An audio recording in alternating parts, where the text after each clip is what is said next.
In service में व्यक्ति धम्म में अपना पैसा भी नहीं दे तो कैसे योगदान करेगा?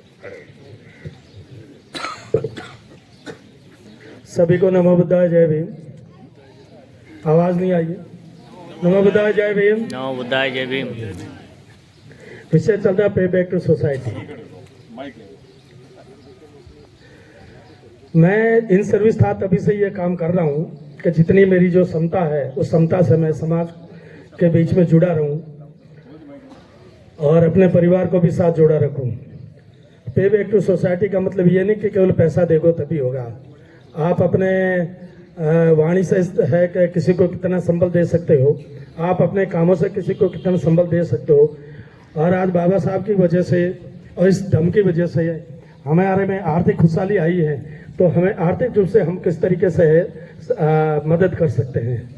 मैं एक उदाहरण बताता हूँ। आज की तारीख में जोधपुर के अंदर कुछ हमारे जो साथी हैं जो टीचर से रिटायर हुए हैं, वो आज समाज के अंदर जो बच्चे एजुकेशन में आगे बढ़ना चाहते हैं, कोचिंग करना चाहते हैं, उन बच्चों को निःशुल्क वो कोचिंग करवा रहे हैं और साल भर का उनका कोर्स चलता रहता है और वो समाज के किसी बच्चे से पैसा नहीं लेते हैं और वो अपने समाज के जो भी संपन्न जो लोग हैं उनसे थोड़ा थोड़ा इकट्ठा करके वो समाज के लिए करते हैं। तो मैं तो समाज के उन लोगों को भी धन्यवाद और साधुवाद देता हूं कि जो अपनी कमाई का थोड़ा जो पैसा है इस पवित्र उद्देश्यों के लिए, शिक्षा के प्रचार प्रसार के लिए, धम्म के प्रचार प्रसार के लिए जो दान करते हैं और सही लोगों के हाथ में पैसा देते हैं और वो उन पैसों का उपयोग करते हैं।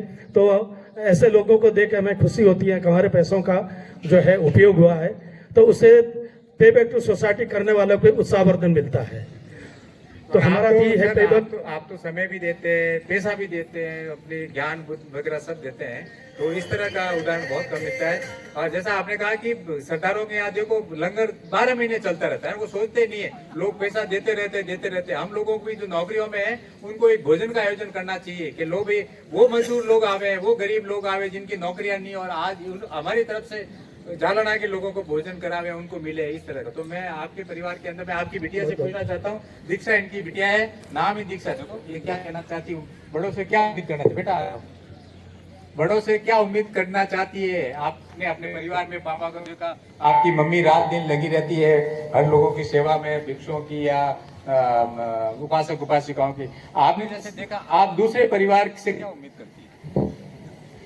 देखिए, जब आप कुछ करना चाहते हैं तो आप, जैसे अंकल जी ने कहा कि हम बहाने ढूंढते हैं, नहीं करने के बहाने ढूंढते हैं, जो करना चाहते हैं वो करने के बहाने ढूंढते हैं, चाहे वो पैसे के तरह से करें या किसी को, जैसे पापा ने कहा, किसी की सुनना। जो इंसान अपनी कोई बात शेयर करना चाहता है उसकी बात सुनना, जो कहना चाहता है उसको कह पाने का मौका देना, जो बात जिस इंसान को जिस वक्त जिस तरह की बात की जरूरत हो, सुनने की जरूरत हो, उसको किसी तरीके की आशा देने की जरूरत हो, उसको सहारे की जरूरत हो, चाहे वो शब्दों का सहारा हो, चाहे वो किसी तरीके से आप फिजिकली उसको हेल्प कर सको, कुछ भी हो, आप जब करना चाहते हो तो आप किसी न किसी तरीके से करते ही हैं। और अभी जैसे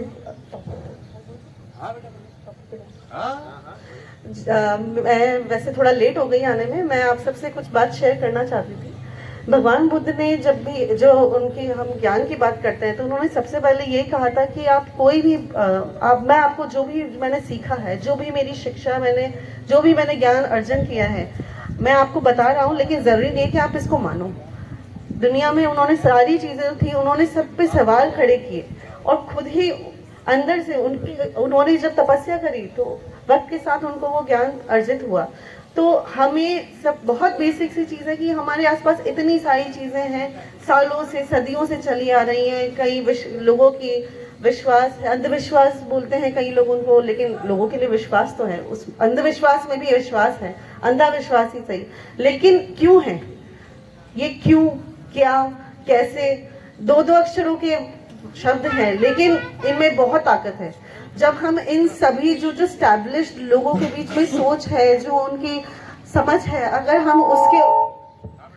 हम उन पे ये सवाल उठाएं, और जैसे भगवान बुद्ध ने कहा, इसलिए मत मानो कि मैं कह रहा हूं, अगर आपको स्वयं लगे, आपकी ज्ञान, आपकी समझ के अनुसार अगर आपको लगे कि वो बात सही है, तभी आप उसका अनुसरण करें। अगर आपको लगे कि नहीं ये मेरे हिसाब से मेरे अकॉर्डिंग सही नहीं है तो प्लीज, भगवान बुद्ध का जो ज्ञान है, जो बुद्धिज्म है, वो साइंटिफिक टेम्परामेंट पे है। आपको हर चीज जो फिलॉसफी है वो बेसिकली ये कहती है आपको हर चीज क्वेश्चन करनी चाहिए। चाहे ये है कि आज हम सबने सफेद वस्त्र क्यों धारण किए हैं, सफेद किस चीज का प्रतीक है, हम यहाँ आए हैं ये ध्वज क्यों लगे हुए हैं। कोई अगर बाहर से कोई इंसान आएगा वही पूरा एस्टेब्लिशमेंट देखेगा, वो ये हर एक एक चीज आप वही है। आप ज्ञान अगर पाना चाहे तो आप अपने आसपास नजर घुमाएंगे, आप हर चीज को सवाल करके उसमें जवाब ढूंढ के आप किसी न किसी तरीके से ज्ञान अर्जित कर सकते हैं। तो मैं यही कहना चाहूंगी अंत में कि आप सब कोशिश कीजिए जितना हो सके आप ज्ञान लीजिए, और ज्ञान ऐसी चीज है जो बांटने से बढ़ती है। सभी को नमो बुद्धाई और जय भीम मित्रों। बैक टू सोसाइटी की चर्चा चल रही है तो हम सीधा उसी टॉपिक पे बोलेंगे। बाबा साहब ने कहा था कि प्रत्येक व्यक्ति को अपनी इनकम का 5वां हिस्सा उस समाज को देना चाहिए जो समाज हमसे बहुत पीछे रह रहे हैं। कैसे? उस समाज को भी हमें अपने बराबर लाने का प्रयास करना चाहिए। अभी कैसे हो सकता है कि केवल यूं मान लिए कि केवल पैसा देकर आप अपनी पूर्ति कर सकते, ये नहीं। पे बैक टू सोसाइटी, हम तो ठीक है हम पढ़ चुके हैं, बाबा साहब की वजह से हम आज यहाँ हैं, इस बात को सबसे पहले तो स्वीकार कर, और वो ज्ञान उन तक नहीं पहुंच पाया उन लोगों को यहाँ तक लाने के लिए जो भी हम सहयोग कर सकते हैं उनके अंदर हम महापुरुषों के जो शिक्षा हैं, जो दलित साहित्य हैं, जो महापुरुषों के साहित्य हैं, अम्बेडकर के साहित्य हैं, ज्योतिबा राव फूले का साहित्य हैं, उन तक बांटने का प्रयास करें। मैं प्रति माह अपने वेतन से 1000 रुपए की पुस्तकें खरीदता हूँ जहाँ भी कहीं जाता हूँ, और उन पुस्तकों को मैं छोटा सा बुद्ध विहार चलाता हूँ कोटा में। वहाँ जो बच्चे आते हैं तो अलग अलग कैटेगरी की बुक्स होती है। बच्चे छोटी बुक पढ़ते हैं, बड़े का स्तर ऊंचा होता है तो उनकी अलग पुस्तकें, लेकिन एक नियम बना रखा है 1000 रुपए का हर महीने का मुझे पुस्तकों पर ही खर्च करना है और किसी पे नहीं खर्च करना है। अब वो पुस्तकें निःशुल्क बांटनी है। बहुत अच्छा। किस तरह से हम कर सकते हैं? एक मैंने निर्णय ले रखा है कि हर वर्ष एक गरीब बच्चा है, जो कि कई बार क्या होता है फीस की कमी से वो बोर्ड परीक्षा में नहीं बैठ पाता है, तो उन बच्चों की फीस देने का जिम्मे मैंने ले रखा है। मेरे विद्यालय में एक फीस मैं हर साल अपनी ओर से जमा कराता हूँ। तो आप ये प्रेरित करें कि आप जो काम कर रहे हैं वो और भी करें। नहीं, मैं वही कहना चाह रहा हूँ। प्लीज मेरा कहना तात्पर्य हम सबका कर्तव्य है। बिल्कुल बिल्कुल, आप जो वही फीस जो दे नहीं रहे हैं, करते उनको जो दे तो रहे हैं, कहें। उसी तरह सबको अपनी अपनी आय का, एक गरीब से गरीब मुसलमान भी अपनी कमाई का कुछ हिस्सा हर महीने जकात में देता है। एक गरीब से गरीब सरदार भी अपनी कमाई का कुछ हिस्सा जकात मतलब अपने गुरुद्वारे में देता है। और इतनी बड़ी एक छोटा सा कम्युनिटी इतनी बड़ी एक्टिविटी चलाते हैं। आपको बहुत बहुत साधुवाद।